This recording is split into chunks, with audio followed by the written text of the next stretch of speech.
우리 하나님의 말씀은 여호수아 마지막 장 24장입니다. 24장 15절 말씀.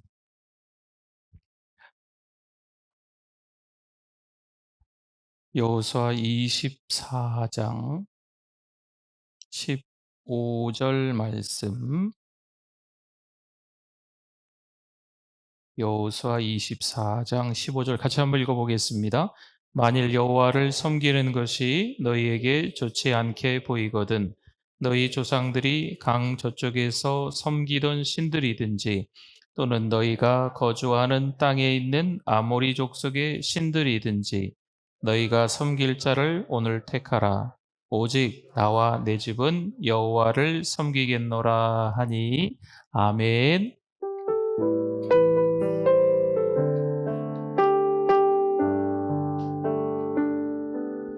주님을 예배하는 것, 주님을 기뻐하는 것, 나의 마음과 뜻 다해 주님도 알기 원하네. 주님을 사랑하는 것, 주님을 닮아가는 것, 나의 유일한 소망 할렐루야. 네, 잘 나오셨습니다. 요즘 날씨가 많이 더워요. 그치요? 네, 잘 나오셨어요. 한만 해도. 우리 옆에 분들하고 같이 한번 인사 나누시겠습니다. 잘 오셨습니다. 은혜 많이 받으세요. 감사합니다. 네.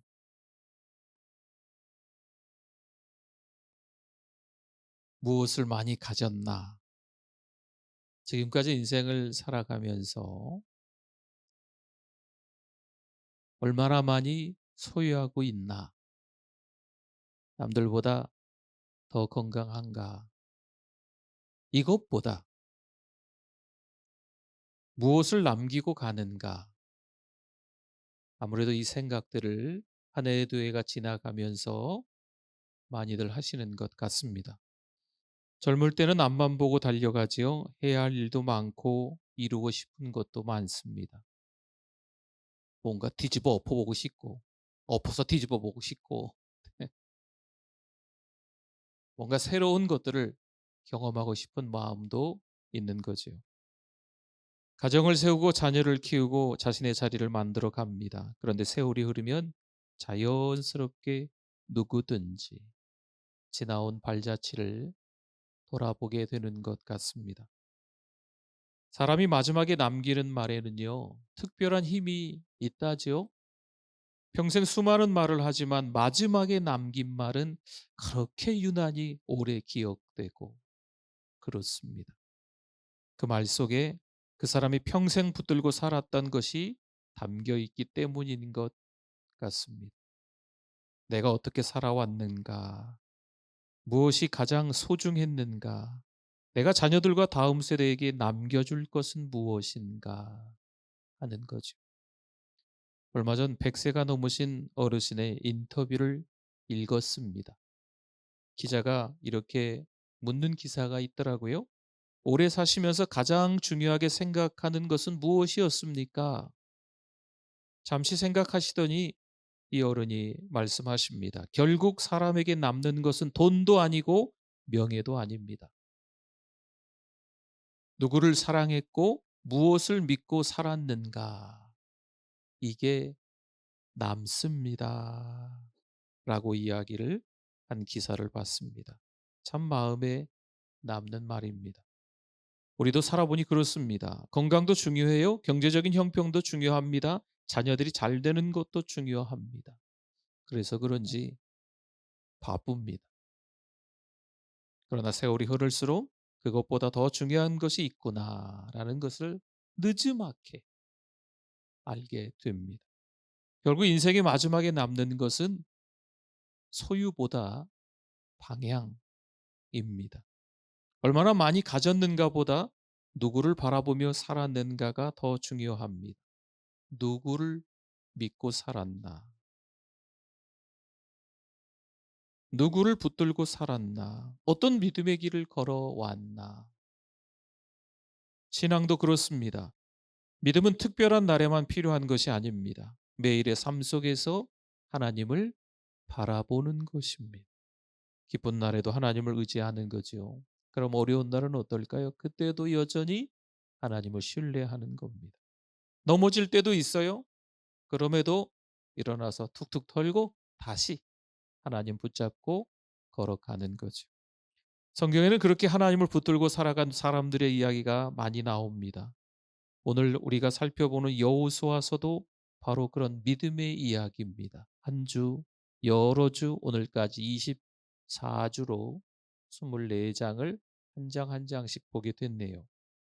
여호수아서는 지금까지 그런 믿음의 여정을 우리에게 보여줍니다. 이스라엘 백성은 요단강을 건넜어요.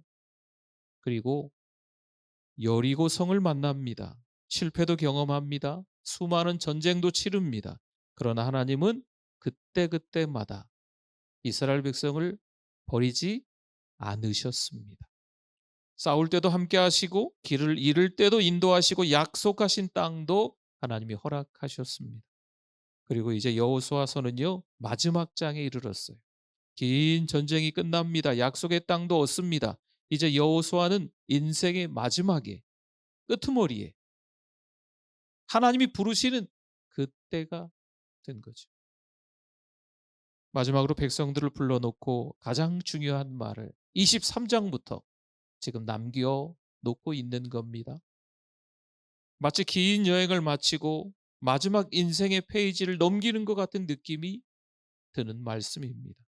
오늘 본문은 여호수아의 마지막 설교입니다. 평생 하나님과 함께 걸어온 믿음의 사람이 인생의 마지막에 남긴 고백이며 권면인 거죠. 이 말씀은 단순한 설교라고 하기보다는 믿음의 유산처럼 우리에게 다가오는 아주 중요한 메시지입니다. 우리 역시 언젠가는 인생을 돌아보는 자리에 서게 되겠지요. 여호수아만 그런 것이 아니고 우리도 분명 때가 되면 이런 날이 오겠죠. 오늘 이 시간 하나님께서 주시는 말씀을 통해서 우리의 믿음을 다시 돌아보고 하나님 앞에 더욱 굳게 서는 은혜가 있으시기를 소망합니다. 오늘 여호수아는 백성들에게 현재를 보지 말고 지나온 하나님의 은혜를 기억하라 기억하라 말해주고 있어요. 그리고 그 이야기의 시작은 아브라함에게서부터 출발합니다. 우리 3절 말씀에 보니까요. 같이 한번 읽어 주십시오. 내가 너희의 조상 아브라함을 강 저쪽에서 이끌어내어 가나안 온 땅에 두루 행하게 하고 그의 씨를 번성하게 하려고 그에게 이삭을 주었으며 아멘. 이 말씀에 눈에 띄는 말이죠. 아브라함 이름이 나오자마자 이끌어냈다라는 말씀이 등장을 합니다. 붙잡아서 데려왔다. 일부러 저기 멀리 멀리 있는데 내가 일부러 붙잡아서 끌고 왔다. 이런 이야기입니다. 하나님이 아브라함을 그냥 바라만 보신 것이 아닙니다. 오늘 본문을 보면 하나님께서 계속 내가라고 말씀하세요.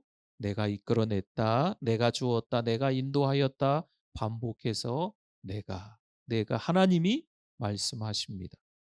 여호수아는 백성들에게 너희가 한 일을 좀 봐라 이렇게 하지는 않습니다. 하나님이 하신 일을 봐라 이렇게 말합니다. 하나님은 아브라함을 부르셨어요. 그리고 그의 길을 열어주십니다. 아브라함이 먼저 하나님을 찾은 것이 아닙니다. 하나님이 먼저 아브라함을 어떻게 하셨다고요? 찾으셨습니다. 하나님이 먼저 부르셨어요. 하나님이 먼저 이끄신 겁니다. 이스라엘의 시작은 사람의 능력이 아니라 그래서 하나님의 은혜다라고 하는 겁니다. 우리의 믿음도 마찬가지입니다. 우리가 여기까지 온 것은 내 힘이 있어서 내가 건강 관리를 잘해서 내가 가지고 있는 소유를 잘 분배하고 어떻게 잘 활용해서 잘 먹고 잘 살고 있으니까 여기까지 왔을까요? 아닙니다. 하나님이 우리를 붙드시기 때문인 줄 믿습니다. 어려운 길도 지나게 하셨어요. 어떤 날은 눈물의 시간도 견디게 하셨어요. 넘어질 때도 있었는데 그때마다 또 하나님이 다시 일으켜 주시기도 하셨습니다. 돌이켜보면 우리의 삶 곳곳에 하나님의 손길이 여전히 남아 있습니다. 그래서 신앙은 기억하는 것입니다. 신앙은 기억해 내는 것입니다. 하나님이 하신 일을 잊지 않는 거예요. 은혜를 기억하면 다시 믿음이 살아납니다. 성경은 반복해서 우리에게 그래서 기억하라, 기억하라. 마치 신명기의 주제와도 같지요. 기억하라 말씀하시는 거예요. 신명기 8장 2절에 보니까요. 같이 한번 읽어보겠습니다. 내 하나님 여호와께서 이 40년 동안에 내게 광야 길을 걷게 하신 것을 기억하라. 이는 너를 낮추시며 너를 시험하사 내 마음이 어떠한지 그 명령을 지키는지 지키지 않는지 알려 하심이라. 아멘. 신명기는 이스라엘 백성이 가나안 땅에 들어가기 전에 받은 말씀입니다. 모세는 백성들에게 계속해서 말해요. 한결같이 똑같은 주제를 말씀하는 거예요. 뭐라 그러죠? 기억해라. 기억하라. 신앙은 기억해내는 것이라는 거죠. 사람은 은혜를 쉽게 잊습니다. 배고플 땐 하나님을 찾아요. 그럼 배가 부르면 어떻게 될까요? 하나님을 잊어버립니다. 저기 어디 가니까 누가 그러더라. 아니에요. 우리 얘기입니다. 기도할 제목이 있으면 하나님 앞에 야곱처럼 매달려 엉엉 울며 마치 어린아이처럼 기도합니다.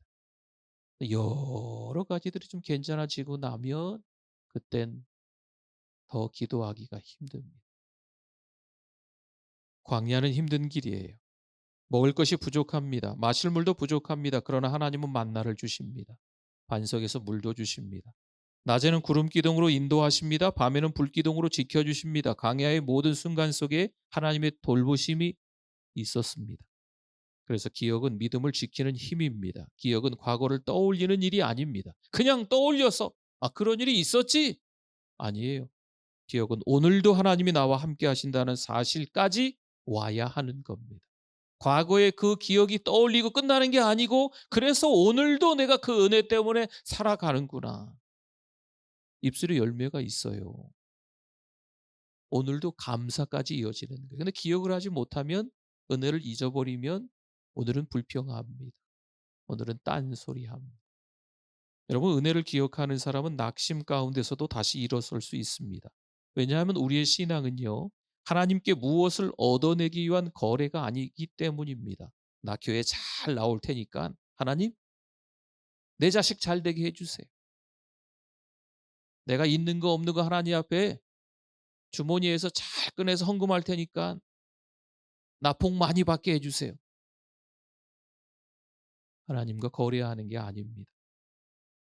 하나님께서 먼저 베푸신 그 은혜를 기억해서 오늘 감사하는 거죠. 그리스도인의 삶은 하나님의 은혜에 대한 감사의 응답이다라는 유명한 말이 있어요. 당연하겠죠?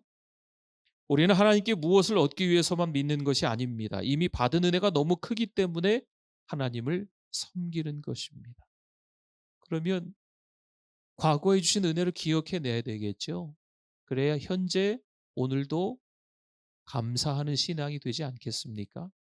감사를 잃으면 신앙은 의무가 됩니다. 그러나 은혜를 기억하면 섬김이 기쁨이 됩니다. 아유 힘들어. 그러면 과거의 은혜를 기억해 내셔야 돼요. 내가 요즘 왜 이런지 모르겠어. 자꾸 옛날 떠올리셔야 돼요. 떠올리시는 것만 끝나면 안 된다고 말씀드렸어요. 오늘에까지 이르러야 돼. 그 은혜가 그 은혜 때문에 내가 오늘 사는 거구나. 그 은혜 아니었으면 내가 이곳에 없겠구나까지 와야 하나님의 은혜를 기억하는 사람에게는요. 그때서야 비로소 뭐가 회복될까요? 감사가 회복돼요. 병원에 오래 입원하신 성도님들이 한 분, 두 분, 여러 분 계시긴 하지요. 아마 우리 가운데서도 큰 교통사고가 있으셔서 한동안 병원에 오래 계시다가 퇴원하시고 함께 예배드리는 분들도 계십니다. 다리를 다쳤다고 해볼까요? 그러면 하루, 한 달, 여러 달을 병원에 있으면 불현듯 드는 생각이 있습니다. 내가 다시 걸을 수 있을까? 젊은 사람들에게는 그런 걱정할 필요가 없겠죠. 그런데 연세가 좀 드시면 그런 생각이 드십니다. 재활을 하면서 조금씩 걷게 됩니다. 몇 걸음 몇 걸음 걷다가 그런 생각이 드는 거지. '아 내 두 다리로 걷는 게 당연한 줄 알았는데 하나님의 은혜로 걷는 거구나.'라고 깨닫는 겁니다. 건강할 때는 몰랐던 감사가 고난을 지나며 보이기 시작하는 것입니다. 성도 여러분 맞습니다. 우리가 너무 많은 것을 당연하게 생각합니다. 숨 쉬는 것도 은혜인 것을 저와 여러분이 깨닫기를 바랍니다. 예배드리는 것도 은혜입니다.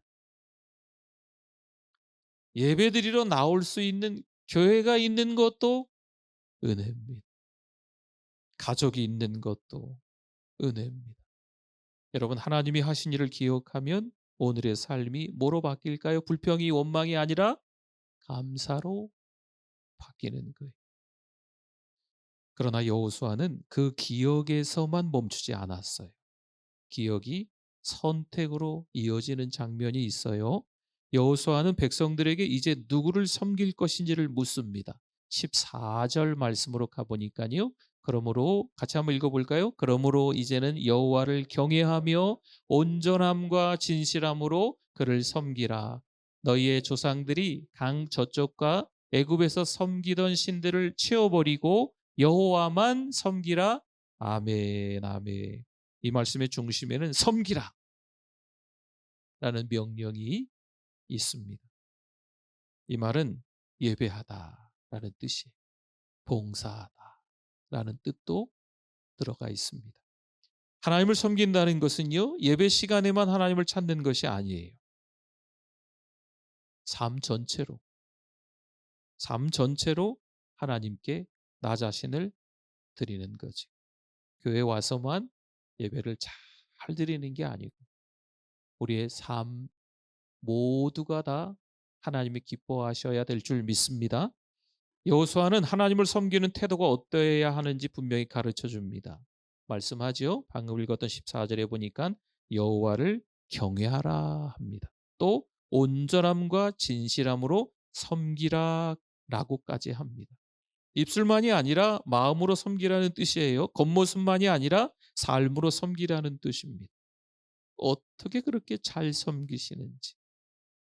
근데 말이 많어. 어떻게 그렇게 어려운 일만 찾아 섬기시는지. 근데 자꾸 상처를 줘도 하나님도 섬기고 우상도 붙드는 것은 바른 믿음이 아닙니다. 하나님을 섬기기로 결정했다면 반드시 정리해야 할 것이 있습니다. 하나님을 선택했다면 버릴 것도 있어야 합니다. 신앙은 붙드는 일이면서 동시에 내려놓는 일입니다. 우리에게 버려야 할 것이 있을까요? 없을까요? 있어요. 있어요. 오늘 우리의 우상은 나무나 돌로 만든 신상이 아닙니다. 혹시나 작은 신상이 집에 하나씩 있습니까? 없으시겠죠. 주머니에 부적 하나씩 갖고 다니십니까? 없지 않으실까요? 베개 속에 부적이 하나씩 있습니까? 없으시겠죠. 주머니 속에 우리가 가지고 있는 이 주머니 속에 작은 우상, 작은 신상 같은 거 하나 여러분 주머니에 넣고 다니면서 만지작만지작하면서 하나님 도와주세요 이러고 다니십니까? 아니시겠죠. 요즘은 그런 신상이 그런 우상은 아닌 것 같아요. 하나님보다 더 의지하는 게 우상입니다. 돈이 우상이 될 수 있어요.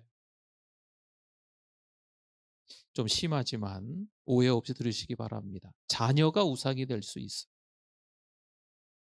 체면이 우상이 될 수 있습니다. 내 자존심이 우상이 될 수 있습니다.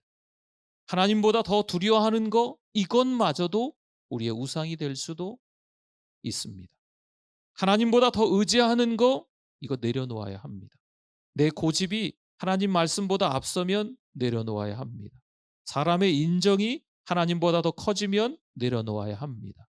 미움과 원망이 마음을 붙들고 여전히 있다면 이것도 내려놓아야 합니다. 하나님을 섬기는 사람은 이 마음의 자리를 잘 정리하는 거예요. 한번 어,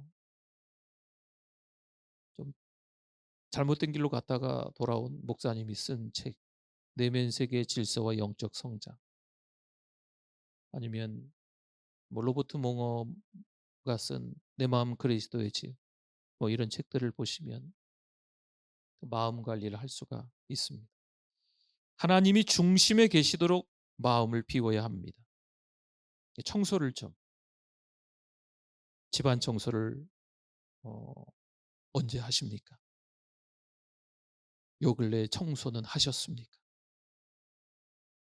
혹시 구석구석에 먼지가 쌓여 있지는 않으십니까? 제가 말 잘못하면 안 되기 때문에 지금 죄송해서 이렇게 근데 이게 우리 마음도 마찬가지. 우리 마음도 딱 한 번 청소했으니까 평생 청소 안 하면 되겠지? 이건 아니더라. 자주 자주 이 마음을 청소하셔야 돼요. 안 그러면 자꾸 뭐 찌끄레기가 뭐 먼지들이 자꾸 쌓이고 똘똘똘똘똘똘 이게 또 말리죠. 네.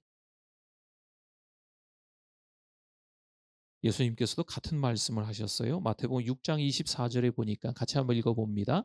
한 사람이 두 주인을 섬기지 못할 것이니 보기를 미워하고 저를 사랑하거나 보기를 중히 여기고 저를 경히 여김이라. 너희가 하나님과 재물을 겸하여 섬기지 못하느니라. 아멘. 산상수훈입니다. 사람이 하나님과 재물을 동시에 주인으로 섬길 수 없다 하시는 거죠. 이 말씀을 해석함에 있어서 이렇게도 해석하는 내용을 제가 본 것 같아요. 하나님, 저 밑에 보이지 않는 돈, 이게 아닌 거예요. 돈을 이만큼 격상시켜서 하나님과 재물이 동등한 위치에 있는 거예요. 하나님을 섬길 것인가? 재물을 섬길 것인가? 우리 사람은 이런 해석이 있다고, 해석은 다양할 수 있으니까 말씀드리는 거예요. 하나님이냐 재물이냐, 무조건 둘 중에 하나라는 거예요. 재물을 너무 소중하게 생각하면 하나님은 뒷전, 하나님이 제일입니다라고 하면 재물은 뒷전. 너무 이분법적이 이렇게 흑백 논리로 갈라놓은 것 같아서 좀 죄송하긴 한데 이런 해석도 있다는 겁니다. 이게 우리의 이 마음 속에 이미 결정난 거일 수도 있어요. 하나님보다 더 크게 의지하는 게 있는 거죠. 돈뿐만이 아니고 또 다른 게 또 있는 거예요. 사람은 두 방향으로 동시에 갈 수 없습니다. 동쪽으로 가면서 서쪽으로 갈 수 있을까요? 아니죠. 하나님을 주인으로 모시면서 다른 것을 주인처럼 붙들 수 없습니다. 그래서 예수님은 분명히 말씀하시는 거예요. 두 주인을 섬기지 못한다. 신앙은 마음의 주인을 정하는 일입니다. 하나님이 주인이 되시면 삶의 방향이 분명히 달라집니다. 선택이 달라지고 말이 달라지고 관계도 달라집니다. 나 예전에는 안 그랬는데 요즘에 이렇게 좀 말이 입술의 열매가 아름답지 못하고 불평과 원망이 이렇게 많이 나올까?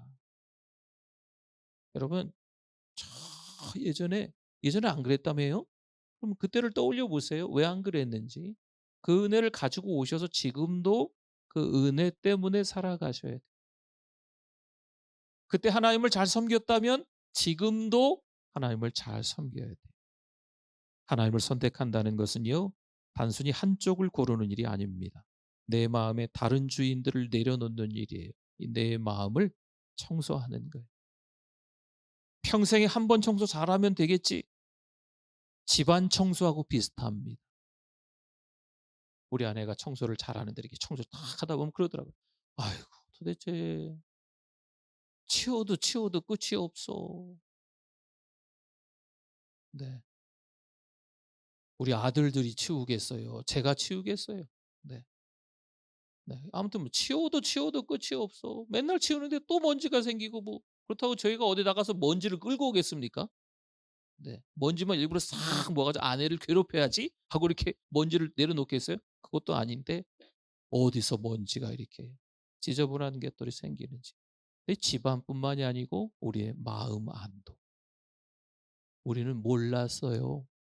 이렇게까지 될지 몰랐어요. 한 해 두 해 여러 시간들이 지나가면서 이 마음 안에 정리하지 못한 먼지가, 쓰레기들이 어느새 딱 자리를 잡고 있는 거죠. 마치 늘 그 자리에 있었던 것 마냥. 예수님을 따른다는 것은요, 내 뜻보다 하나님의 뜻을 앞세우며 살아가는 겁니다. 내 욕심과 고집이 왕노릇하지 못하게 하나님 앞에서 나를 낮추는 거죠. 참된 섬김은 그래서 자기 중심을 내려놓는 데서부터 시작합니다. 어느 할머니가 오래된 컵 하나를 가지고 계세요.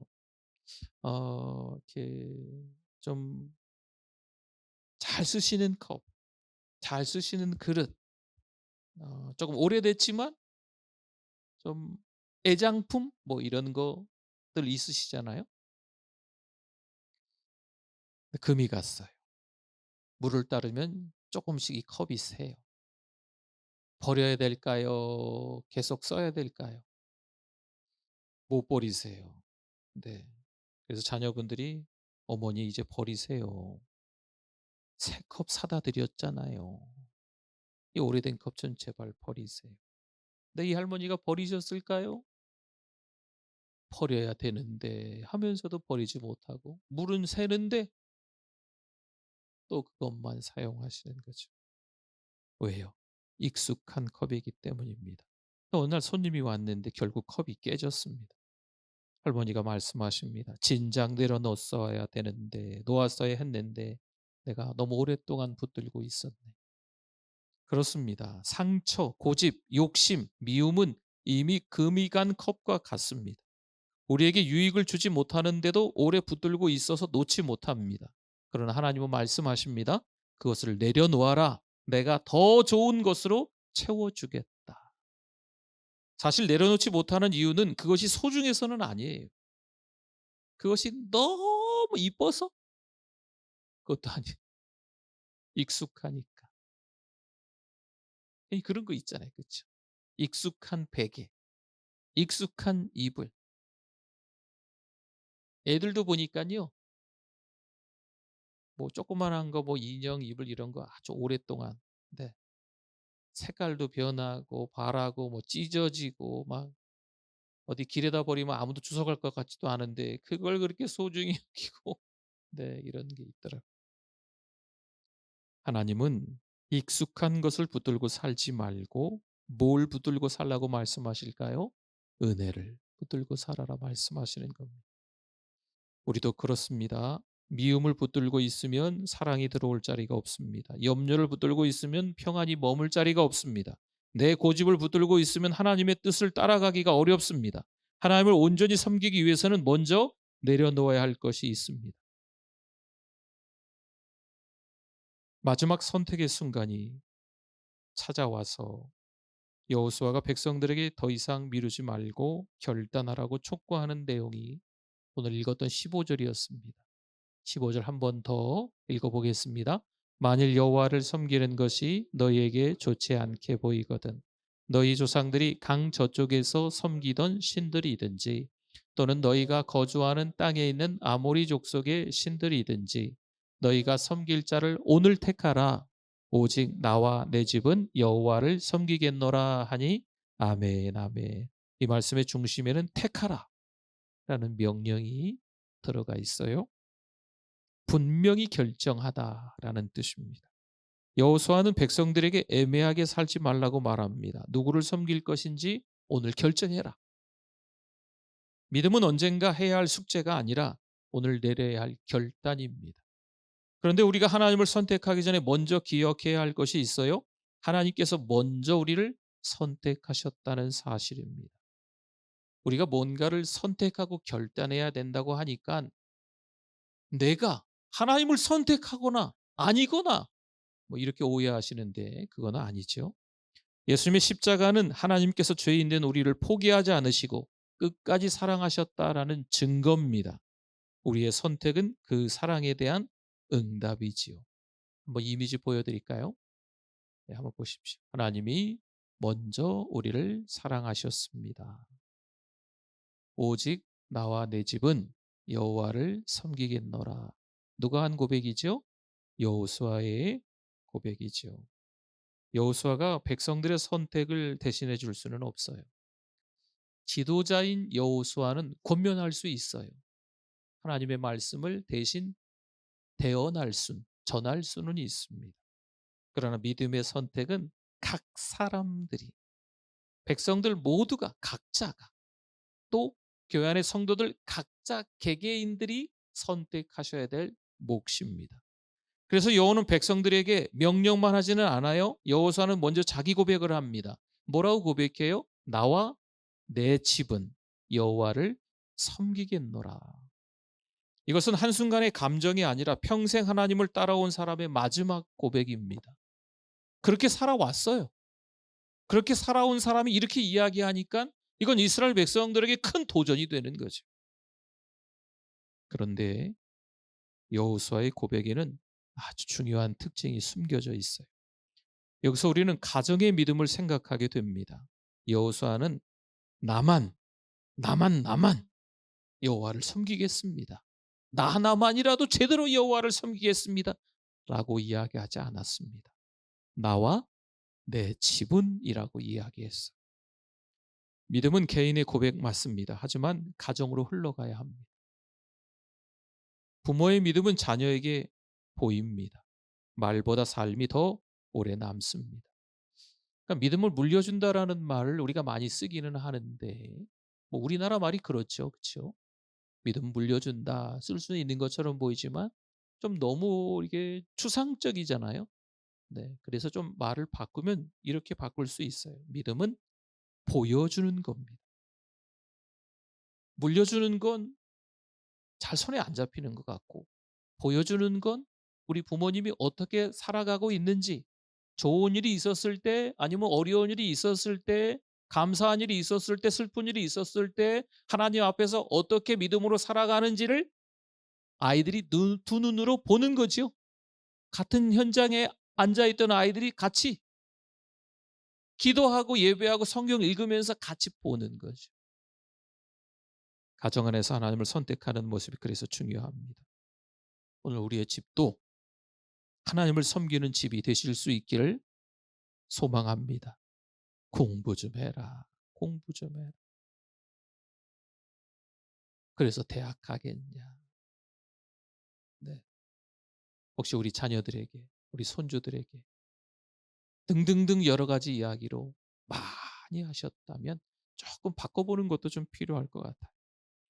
성경은 한 사람의 믿음이 가정에 얼마나 큰 영향을 주는지 보여줍니다. 사도행전 16장 31절에 잘 아시는 말씀인데 같이 한번 읽어봅니다. 이르되 주 예수를 믿으라. 그리하면 너와 내 집이 구원을 받으리라 하고, 아멘. 이 말씀은 빌립보 감옥에서 나온 말씀입니다. 바울과 실라가 감옥에 갇혔어요. 근데 밤중에 갇힌 그들이 기도하고 찬송하는 거지요. 그때 큰 지진이 나고 감옥 문이 열립니다. 감옥 문이 열렸으니까 죄수들이 다 도망갔겠지. 이제 간수는 책임지고 죽을 수밖에 없는 거예요. 그런데 바울은 그에게 복음을 전합니다. 우리 안 도망갔어요. 여기 그대로 있어요. 그러면서 복음을 전하는 거예요. 복음은 한 사람에게 들어가지만 그 영향은 그 간수의 가정에 흘러갔습니다. 간수가 예수를 믿게 돼요. 그리고 그 집도 말씀을 듣습니다. 그 밤에 그의 가정이 새로워집니다. 감옥 갔던 자리가 은혜의 자리가 됩니다. 두려움이 있던 집에 구원의 기쁨이 임합니다. 여러분, 이것이 복음의 능력인 줄 믿습니다. 한 사람이 기도를 시작하면 가정의 공기가 달라지는 것. 한 사람이 예배를 소중하게 여기면 자녀들이 그것을 봅니다. 신앙은 말로만 전해지지 않습니다. 교회 가라, 교회 가라, 교회 가라. 말하는 게 아니고 교회 가는 거죠. 성도 여러분, 우리 성도들의 장례를 은혜 가운데 잘 마친 후에 가정에서 이런 일이 있다는 얘기를 듣습니다. 부모님의 방을 정리합니다. 때로는 남편의 방을 정리합니다. 남편을 먼저 보내셨으니까요. 옷도 정리하고 책도 정리합니다. 그런데 한쪽에서 오래 사용하던 성경책 한 권을 발견합니다. 아, 우리 아버지가, 우리 어머니가 쓰던 성경책. 내 남편이 쓰던 성경책이네. 한번 열어보고 싶잖아요. 그렇죠? 한번 열어보니까 밑줄이 많이 여기저기 거 있어. 아, 요 말씀에 밑줄을 그어놨네. 뭐 보니까 옆에 기도 제목도 적힌 작은 글씨도 있고, 아들을 위해서, 또 딸을 위해서, 나를 위해서 기도했던 제목들도 거기에 조금씩 적혀 있는 거죠. 평생 하나님을 의지하며 내 남편이 살아갔구나. 내 어머니가, 내 아버지가 하나님밖에, 주밖에 다른 분이 없었구나. 남기신 성경책 한 권을 보고 알아가는 거죠. 여러분, 세상을 떠날 수는 있어요. 그러나 믿음의 흔적은 남습니다. 재산은 나누어질 수 있어요. 돌아가셨으니까. 집도 다른 사람의 것이 될 수 있습니다. 돌아가셨으니까. 그러나 기도의 흔적은 사라지지 않습니다. 하나님을 사랑한 삶의 향기는 오래 남습니다. 성도 여러분, 믿음의 모습은 사라지지 않습니다. 오늘 우리가 드리는 예배가 자녀에게 남을 수 있습니다. 오늘 우리가 하는 기도가 누군가의 마음에 남을 수 있습니다. 오늘 우리가 하나님을 선택하는 모습이 가정을 살릴 수 있습니다. 여러분, 여호수아의 고백은 과거의 이야기가 아닙니다. 오늘 우리 가정이 드려야 할 고백입니다. 언제 그 옛날에 여호수아가 이스라엘 백성들을 모아놓고 이런 얘기를 했대가 아니고, 오늘 우리가 이렇게 고백해야 된다는 거예요. 성도 여러분, 오늘 우리도 하나님 앞에서 선택이 있습니다. 세상이 흔들려도 하나님을 선택해야 합니다. 마음이 약해졌어요? 그래도 그때에도 누구를 선택해야 돼요? 하나님을 선택하고 교회로 달려나오는 거죠. 이래저래 교회 나와도 속상한 일이 있고 내 속을 박박 긁는 사람도 있어요. 그래도 우리는 누구를 선택해야 돼요? 하나님을 선택해야 돼요. 가정 안에서 먼저 기도하는 분들이 되시기를 바랍니다. 작은 일에도 하나님을 기쁘시게 하는 길을 선택하실 수 있기를 바랍니다. 그래서 우리의 마지막 고백도 이렇게 돼야 되는 거죠. 여러분, 여호수아가 어떻게 기억되기를 원했을까요? 정복자야? 아닌 것 같아요. 위대한 지도자야? 아닌 것 같아요. 이런 걸로 기억되기를 원하는 게 아닌 것 같아요. 그가 남기고 싶었던 것은 단 하나입니다. 오직 나와 내 집은 여호와를 섬기겠노라. 다른 그 무엇보다 이게 기억에 남는 거죠. 저 여러분의 가정이, 또 우리가 그렇게 살아가실 수 있기를, 믿음의 사람들이 그 고백을 남기실 수 있기를 소망합니다. 아멘. 우리 같이 찬양하겠습니다. 내가 주인 삼은 모든 것 내려놓고, 우리 다 아시는 찬양인데요. 우리 10여 분 정도 찬양하고 기도할 거예요. 그때 우리 기도팀들이 또 모여서 기도하시면 좋겠습니다. 내가 주인 삼은 모든 것 내려놓고,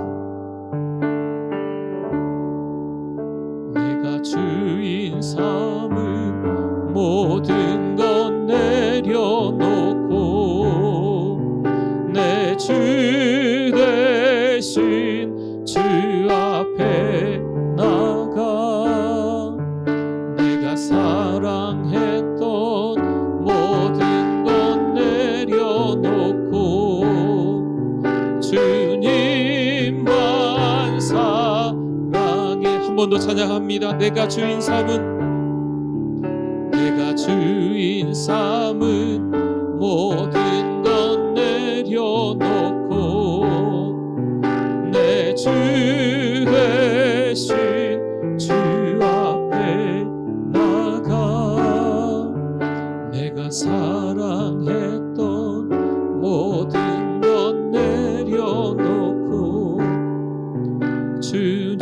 우리 한 번 더 찬양할 때 작은 소리로 한번 찬양하겠습니다. 작게 할까요? 내가 주인 삼은, 내가 주인 삼은 모든 것 내려놓고, 내 주 대신 주 앞에 나가,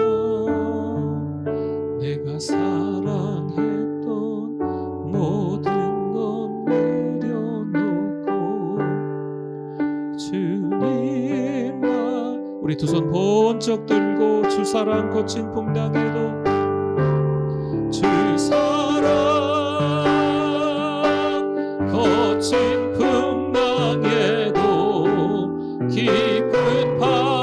전하소서.